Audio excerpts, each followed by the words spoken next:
केडगावमधील रस्ता खड्डेमय, चालणे देखील नागरिकांना कठीण। केडगावमधील रस्ता सध्या पावसाळ्यात खड्डेमय झालेला आहे। यावरून चालणे देखील नागरिकांना मुश्किल झालेला आहे। तत्काळ रस्ता दुरुस्त न झाल्यास रस्त्यावरील चिखल घेऊन मुख्याधिकाऱ्यांच्या दालनात टाकला जाईल असा इशारा केडगावमधील नागरिकांनी दिलेला आहे। केडगाव भूषण नगर मधील लिंक रोड दरम्यान रस्त्यांचा प्रश्न मंजूर असूनही तो मार्गी लागत नाही।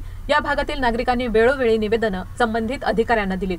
नगर परिषदेनं त्या संदर्भात निविदाही काढल्या, तरीही कामाला सुरुवात होत नसल्यानं नागरिकांना सध्या पावसाळ्यात घरातून बाहेर पडणं अवघड झालेलं असून 4 ते 5 अपघात या रस्त्यावर झालेले आहेत। सुदैवाने या ठिकाणी झालेल्या अपघातामध्ये कोणाचाही जीव गेलेला नाही, पण सध्या पावसाळ्याचे दिवस सुरू आहेत आणि गंभीर स्वरूपाचा अपघात होण्याची शक्यता आहे। त्यामुळे गंभीर अपघात जर या ठिकाणी झाला तर या अपघातांना पूर्णपणे नगरपालिका प्रशासन जबाबदार राहील असं नागरिकांनी लिहिलेल्या निवेदनात म्हटलेलं आहे। याशिवाय या निवेदनामध्ये नागरिकांनी गेल्या 12 वर्षात केडगावकरांना पक्का रस्ता मिळाला नाही, दरवर्षी पावसाळ्यात ड्रेनेज लाईन, पाण्याची लाईन आणि रस्त्यावर साठणाऱ्या पाण्याचा होणारा त्रास, याशिवाय स्ट्रीट लाईट या संदर्भातल्या समस्यांचा लेखाजोखाही मांडलेला आहे।